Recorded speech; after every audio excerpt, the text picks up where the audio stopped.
Ladies and gentlemen, would you please be upstanding?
David is used to sitting at the front of this, his church.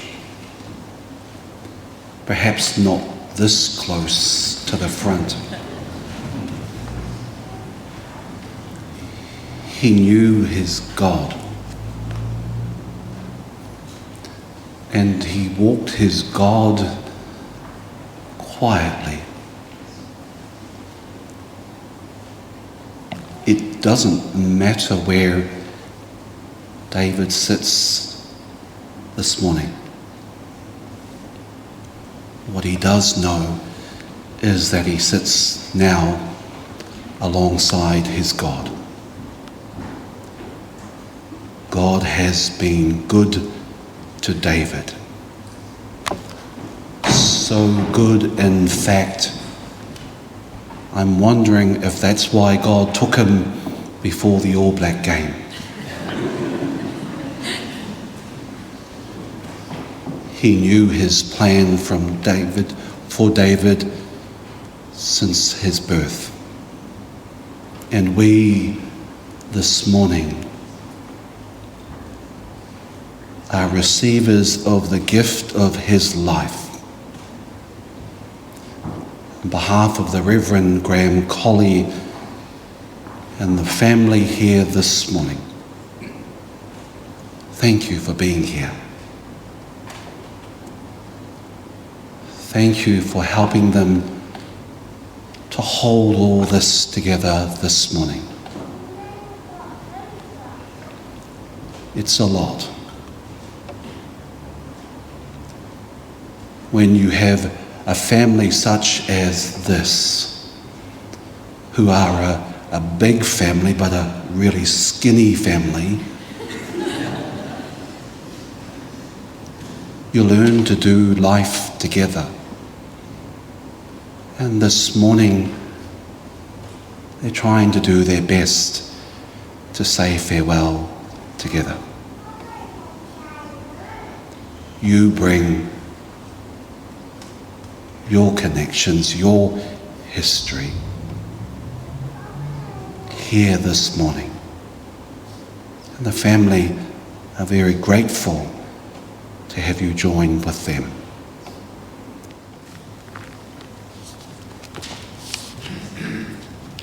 O Lord, you have searched me and you know me. You know when I sit and when I rise. You perceive my thoughts from afar. You discern my going out and my lying down. You are familiar with all my ways. Before a word is on my tongue, you know it completely, O Lord. You hem me in, behind and before. You have laid your hand upon me. Such knowledge is too wonderful for me, too lofty for me to attain. Where can I go from your spirit? Where can I flee from your presence? If I go up to the heavens, you are there. If I make my bed in the depths, you are there. If I rise on the wings of the dawn, if I settle on the far side of the sea, even there your hand will guide me. Your right hand will hold me fast. If I say, surely the darkness will hide me, and the light become night around me, even the darkness will not be dark to you. The night will shine like the day, for darkness is as light to you. For you created my inmost being. You knit me together in my mother's womb. I praise you because I am fearfully and wonderfully made. Your works are wonderful. I know that full well. My frame was not hidden from you when I was made in the secret place.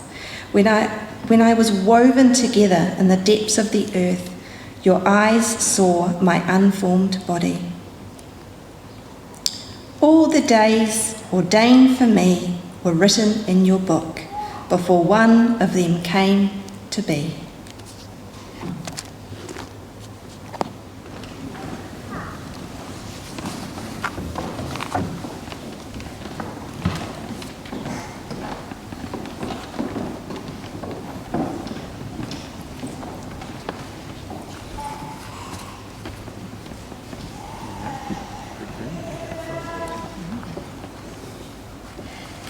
There are some people in this life who, no matter what you say at moments like these, you cannot truly convey how wonderful they were and how much they meant to a great number of people.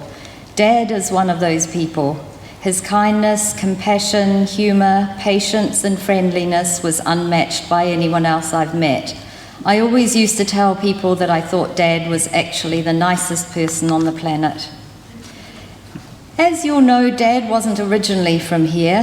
He spent his earliest years on a farm called Grove Farm in Mendlesham in Suffolk, England. He was the eldest child, but soon along came his twin brothers, James and John, followed by his sister Elizabeth. He and his brothers loved roaming around the farm, and I think this is where Dad must have developed his love of nature. He was a passionate egg collector, which seemed a perfectly acceptable pursuit then, and he became a lifelong expert spotter of birds' nests. When Dad was 3, the war broke out and relatives came to live with them to escape the bombing. There were a lot of military airfields that sprang up all over East Anglia, and Dad loved seeing the aircraft flying overhead.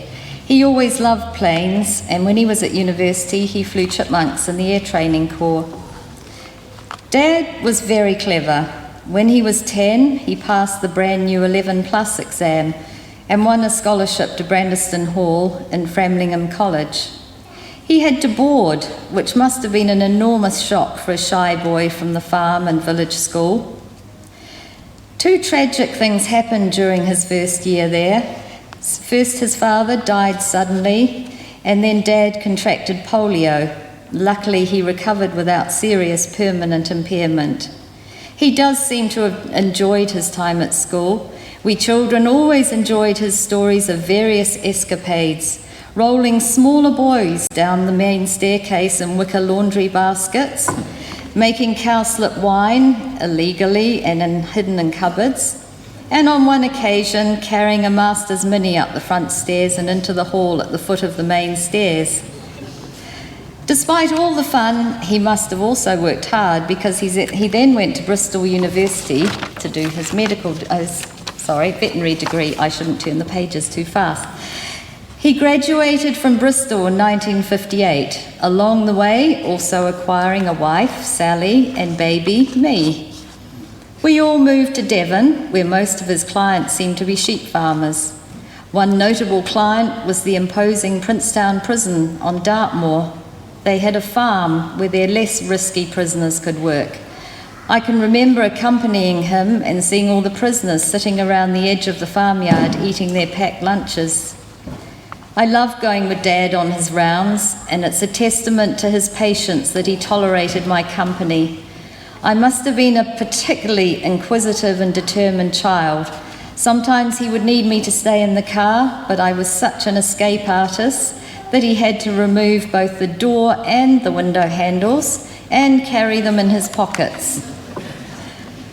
On one memorable occasion, when I was successfully incarcerated in the car, I decided I really wanted to see what it felt like to cut something with a scalpel blade. After all, I'd watched him use one many times. Unwisely, he had stored them in the glove compartment of the car. I can still remember the satisfying feeling of the blade slicing through the leather of the seats. I can't remember getting told off, despite the fact that the seat in question belonged to his employer's car. Perhaps he was very relieved he wasn't going to have to go to explain to Mum how a 3-year-old suffered serious injuries. Dad had some amazing stories from this period of his life. If you're familiar with James Herriot's books, then you'll know the kind of stories I mean. He very quickly learned not to accept a glass of home-brewed scrumpy from the farmers. Once was quite enough, and he still doesn't know how he ever found his way safely home after consuming what he thought was an innocent glass of cider. During this time, the family expanded to include Simon and then Debbie.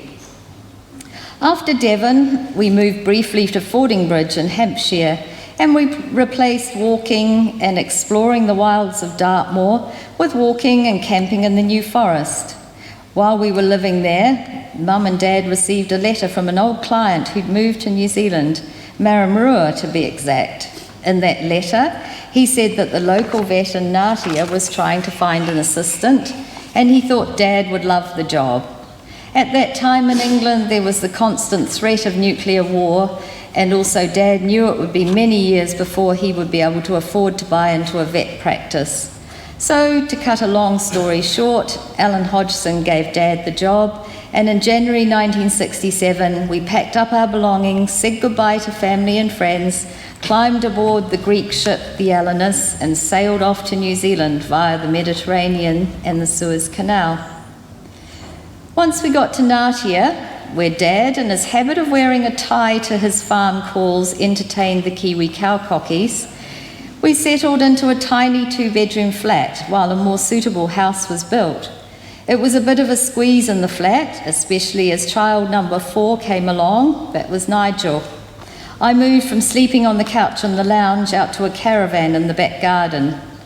Anyway, finally the new house was finished and we all moved in with a big sigh of relief. Time passed happily on the Hauraki Plains. Our British accents faded, the tie had long gone, and 2 more children came along, Matt and Marcus. In 1976, Dad bought the practice in Thames from Dennis Parkin, and the family moved again, this time to Paraguay Road, then again in 1979 to an even bigger new house up on the hill in Kirikiri. We all loved that house, even though the eldest children were starting to leave home by that stage. Dad loved being able to be a farmer again and started experimenting with embryo transplants of mohair goats. Of our 15-acre piece of land, about 50% of it was still native bush, so he got a QE2 grant and fenced it off to allow it to fully regenerate and encourage more native birds. He was especially happy to see the kaka visit to raid the grapefruit tree. He said he had an agreement with them. They were allowed to eat all the fruit at the top of the tree, as long as they left the lower fruit for him to eat for breakfast. By this time, grandchildren were starting to come along, and they have lovely memories of going walking with Grandpa, who would show them kingfisher nests, listen to the shining cuckoo calls, and find them stick insects in the manuka. Sadly, Mum developed a brain tumour and died in 1996 at the age of 59. Dad cared for her at home with the help of family, but in particular Nigel and Marcus. Looking after Mum was not an easy task, but Dad managed it in his usual kind and patient way. However, life goes on, and Dad began a new and wonderful relationship with Fiona. They married in 2007, and Dad acquired yet more children, Lee, Renee and Dean. Dad moved into Fiona's house and sold the house on the hill, then retired and then re-retired a few times. He was an active member of the Forest and Bird and helped with the native planting of the Waihau riverbank, was a founding member of the Kirikiri Bird Corridor, and of course had a big involvement with St George's Church. As part of his church duties, he particularly enjoyed being rostered on as part of the Inspire team to talk to visitors when they popped their heads inside the church for a look. At this point, I'd like to thank Fiona for all the loving care that she gave Dad, especially when he became ill. And Fiona, I know you thought it was a privilege and you loved doing it. We so appreciate your unstinting kindness. I'd also like to acknowledge Matt and Anna and their children who've willingly shared a large part of that load with her. Right to the end, Dad retained his kindness, good nature, humour and concern for others, and he will be missed enormously by all who loved him. Who's next?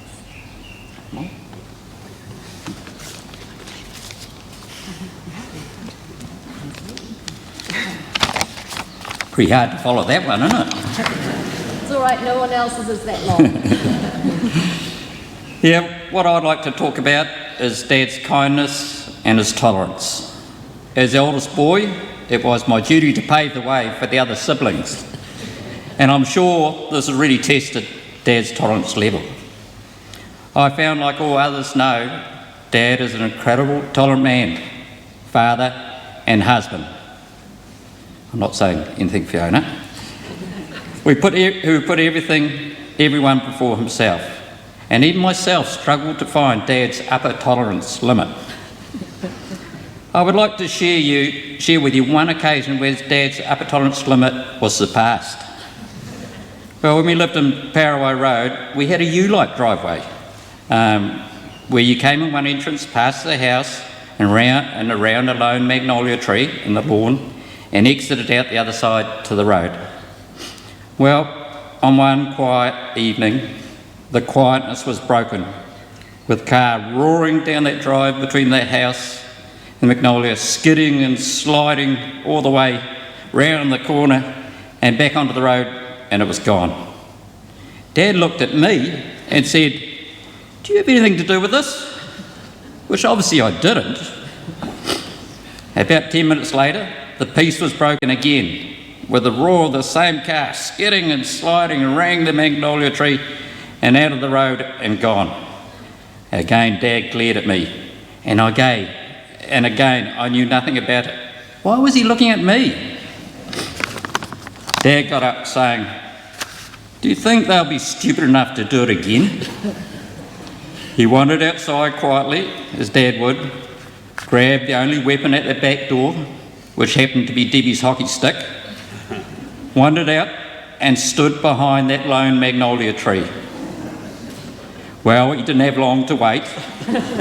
Along came the same car, which, to my surprise and relief, was one of Debbie's friends. Yeah. And the car driven was one of Debbie's friend's father's pride and joy. Well, as that car came skidding around that lone magnolia tree, Dad stepped out and with one almighty swung that hockey stick straight onto the bonnet, putting, as we found out the next day, a huge dent in the bonnet. Dad quietly wandered back inside saying, "They won't be back again."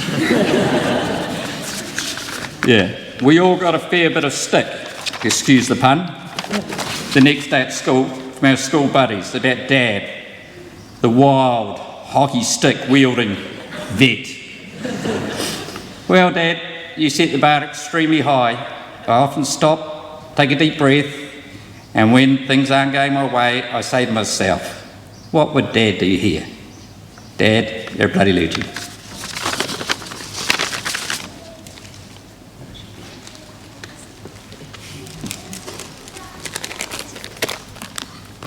I'm Nigel. Child number 4. When you're one of 6, you get used to abbreviations like that. Other people might know me as the shy one, the one who cried a lot. That's Martin. I'm famous with Martin for that. The messy one, the lazy one, the scruffy one, or the talkative one. And in the last week, the one that everybody had to wait for. It's easy to describe somebody in a couple of words. It helps us to put them in a convenient box in your head. But when it comes time to talk about your father, in his own convenient box or inconvenient box, it gets very difficult. Fortunately, thanks to Air New Zealand, I had some help this morning. Back of the bag it says, feeling unwell. And I'm sorry, e maui nui ana ahau, brak something, et brescian, krakas vomito, something vommy.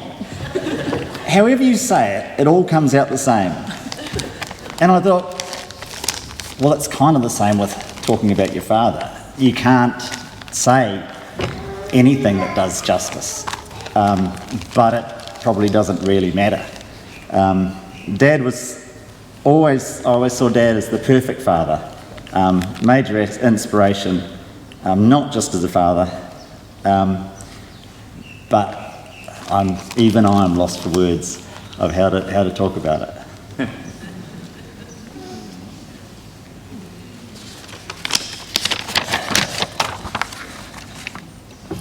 He was a great man, a fantastic dad, a doting grandfather, and was very family-oriented. Dad was always there to help out. Even though he was busy, he always made time for the family. He was especially generous with his time when it came to the grandchildren. He would often find something on the farm and make it a focus for the day. By the time that Dad and Alex followed bees around for the day, just to see what they were doing and teach Alex another thing about nature. Anna was reminding me the other day of just one such instance where he was being helpful. He'd agreed to look after the children. Julie turned up at the agreed time, just as Rosie vomited on the kitchen floor. That wasn't a problem. He said, "Dana, you've got your thing to do." He ushered her out the door and looked after her. In recent times, as his health deteriorated, he was somewhat frustrated that he was not able to do what he'd done historically. He had to rely on others to cut the firewood and bring it inside, rather than cut firewood for many of his family members. Prior to this, he used to turn up with a sack, or often a trailer load, of firewood when winter started to set in. He and Fiona would often go round to our place and light our fire, prepare a meal for us when we'd been away, so we had a warm, welcoming home to come home to. I know Martin has already acknowledged Fiona's care for Dad. She's an incredible person who enabled Dad to stay at home until he died. As well as Fiona, I'd also like to thank my wife Hannah for helping out with Dad when I wasn't available. To Roy, who was amazing with Dad and treated him like one of his family. And more recently to Karen, who would move in for short periods to look after Dad, to enable Fiona to catch up with her children and grandchildren and get away. There are others as well, and I'd certainly like to thank the church family and the many others that helped out. Dad's smile was infectious, and he often put a smile on other people's faces. I recall Fiona telling me about the time that 2 occupational therapists came to measure Dad up for the most suitable wheelchair. The best way to do this was for Dad to lie on his bed so they could take the measurements. During this time, with a cheeky smile and a twinkle in his eye, Dad commented, "It's been a long time since I've been in bed with 2 women." To which Fiona responded, "When did you ever have 2 women in your bed?" Dad didn't reply, he just smiled. In conclusion, I just want to share a little quote that I read recently in a book called The Greatness of Dads, which I think sums Dad up. "All the good bits of me as a father come from the role model I've had. And honestly, I think he's a pretty hard act to follow. We will miss you all. We will all miss you, sorry."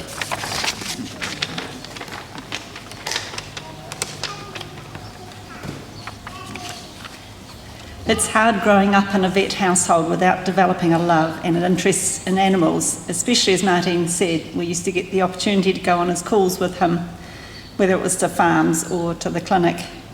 We were also exposed to a stream of birds and animals that came home to be nursed back to health and cuddled lots, of course.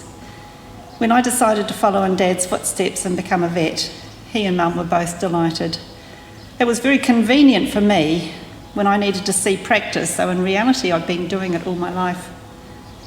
Mum and Dad both loved hosting vet students, often from overseas. Mum because she loved being a hostess, and Dad because he loved learning what was new in the vet world and thinking how he could use that to improve his own skills and that of the vet practice. At the end of my 5 years of study, 1/3 of my class were unable to find vet jobs. So Dad created a position in the practice for me, which stretched from the original 6 weeks to 2.5 years. At university, we learned the science of being a vet, but it was during this time that I learned the art. Dad always treated me as a colleague, but was also a great mentor during this time of gaining experience. This was repeated with the other young vets that came to work at the practice. Dad and I worked well as a team, especially with surgery, when things are not always a textbook cases. There was a time we did a caesarean on a bull mastiff, only to re-operate on her a few weeks later when she got a twisted stomach. We operated on a cow together to empty her stomach of bread that she had eaten, which would have killed her. We did embryo transfers on goats and learned together how to repair cruciates and do hip ablations. There were other times when he came and helped me with difficult calving cases, or a pig with a prolapsed uterus. And to sort this pig out, we ran her into a 44-gallon drum and then upended the drum, so she was head down. Pigs are very, very hard to restrain when they don't want to be around. I'd seen plenty of prolapses in cows, but this was my first and only one in a pig, and I was at a total loss on how to deal with it. Dad was certainly the master at problem solving using what he had available, and as I said, it was a 44-gallon drum on this occasion. Dad was an amazing vet and was able to diagnose diseases long before the time there was lab support readily available. I remember at least 2 occasions when his quick diagnoses of poisoning cases saved lives and was reported in the local paper. Mind you, Mum was always looking for opportunities to increase the clinic's profile in the community. But when puppies get lead poisoning from chewing crayons, this becomes a public health issue. You'll be pleased to know that the crayons were very quickly withdrawn from the shop shelves. Having his own business meant that Dad could adjust the charges to his clients. This meant sometimes doing things for nothing or at a greatly reduced rate. I remember one elderly lady who used to come in almost weekly because of a medical condition that her pug had, which meant it got constipated. Dad knew that if he charged the full cost of unblocking this little dog, then the tiny frail lady would not have enough money to feed herself. So he always did it at a reduced rate, and the lady would be able to feed herself for another week until the next blockage. I'll give you a bit of a different perspective of David's character, because I'm sort of every father's worst nightmare. So I'm the bloke who comes along and asks to marry his daughter, and so that's a testament to David's character as well. I don't actually remember too clearly after all those years, but Deb and I got married in this church. We didn't have to elope, so we must have had David's blessing. So he was a great guy, and I sort of got involved with the family, and then it's a big family to get involved with. But one of the things I remember most about David is I must have been, it was before Deb and I were married, and I used to go out with David quite often. And I think he'd said yes by then, so I wasn't sort of trying to make a good impression, I don't think. But he was, he went over to Turua there, and he went out on a rainy, wet night, and then we drove past the dog at the pub, and it was raining over the road, and David said, I hope that doesn't get hit. Then he goes out to Turua, and then he gets to his call there. It was a Maori family, and the dog was dead, so it's a fairly easy diagnosis. But then what happened afterwards was the amazing part. This Maori lady, he just held her, and just amazing. Oh, excuse me. So and the world's got these cliches, like all care and no responsibility. But with David, you got to make that cliche a bit longer. And it's all care, a heap of responsibility, but the no's no charge. Because, David was the most generous person I've ever met. So just an amazing man. So I've always had, Simon and I, we had no collaboration on this speech, or I forget who said, what would David do, and they used to have those armbands, what would Jesus do, when you're trying to do the right thing. But, I'm saying, well, what would David do? Because quite often in my life I've thought, I've just looked at this inspirational man and I've said, you know what, Stuart, you got to actually get together and, do a bit better, because David would, he just was such an inspiration and such a role model. So, and with his faith too, he was a role model to me as well, and I'm sure that, David, I'm sure David's going to be with the Lord today as well. So, yeah. So, David, you'll always be in sort of my hall of fame. So, thank you. Part 2 of that story is he didn't charge the lady whose dog was dead when we arrived, and when we went back through Kopu, the dog had been hit on the road, so he picked that up, took that home, treated that, he found the owner. I think that person didn't get charged either. So, Dad was my boss, but he was also working for a bigger boss. He and Mum attended a Life in the Spirit seminar over 40 years ago, and following this experience they both began a relationship with the God of the Bible instead of just religiously attending church.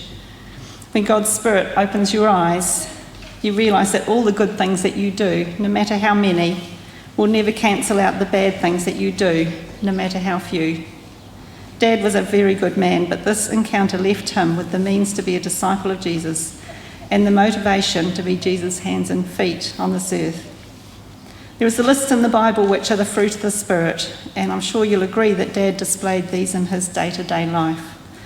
The love he felt for people and nature, the joy he showed at the wonders around him, the peace he brought to emergency situations, the patience he displayed when teaching us to drive, including some of his grandchildren, the kindness to friends and strangers, the goodness in almost always doing the right thing, the faithfulness to family and others, the gentleness when resuscitating a newborn puppy or calf, and the self-control when others were losing it. It's impossible for one person to display all these attributes, but I believe it was God working through Dad that enabled him to be all these things. One of my friends wrote to me when she heard that Dad had died and says, "How precious in the sight of the Lord is the death of his saints." Dad, you are one of those saints who modelled your life on that of Jesus, and I know without a doubt that you are in heaven. Enjoy your heavenly reward.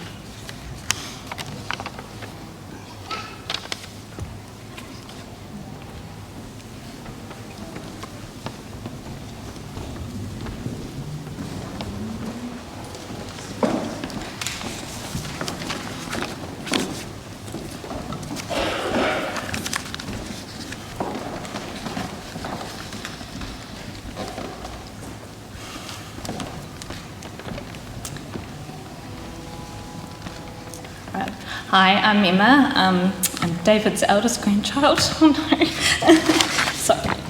A few of us grandchildren wanted to come up here today, share some of our fond memories of Grandpa's exceptional kindness, patience and humour. There's 17 of us grandchildren, 14 of us who are here today. Unfortunately, my sister Lucy and cousins Andrew and Meeksha are all overseas and sadly unable to make it today. Because of this, my sister Lucy sent through some words I'd like to read out on her behalf. David was truly the most kind and gentle grandpa and person that I could have wished for. Don't recall him ever raising his voice at us as children or making cruel comments about another person, not even once. Grandpa set an example I hope we can all learn to live by, to be adventurous and have a drive to better understand the wide world we live in. To be tolerant and kind to others, especially when their beliefs are different from our own, and to love our family and friends unconditionally.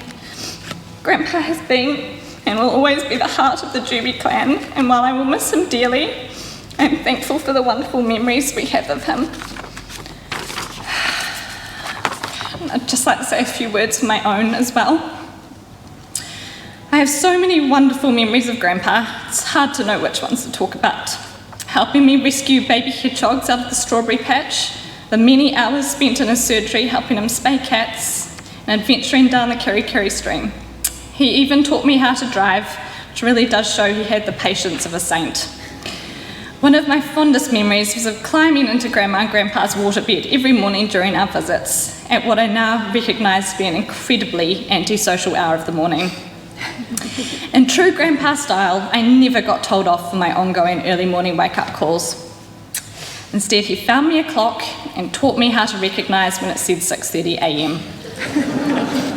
I loved these early morning cuddles, and Grandpa would even bring me back a cup of lemon and honey to have in bed with them while they enjoyed their first cup of tea of the day. A lasting legacy of Grandpa will be his real love of nature, a love he has passed down to his children and grandchildren, and we are now passing on to his great-grandchildren. Grandpa, you are one of the world's truly beautiful and good souls. I feel so fortunate and proud to have been able to call you my Grandpa.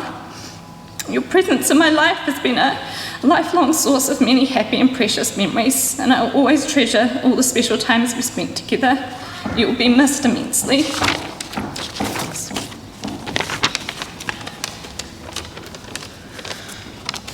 So I'm Alex, David's 11th grandchild. To me, Grandpa was like a second father. When Dad wasn't around, I'd spend a lot of my spare time at Grandpa's old house on the hill or at his and Fiona's place in Manitoki. I have many stories that I could have shared about Grandpa being such a legend to me, but here's probably my favourite. He would have been wearing the exact attire that he's wearing on the front page.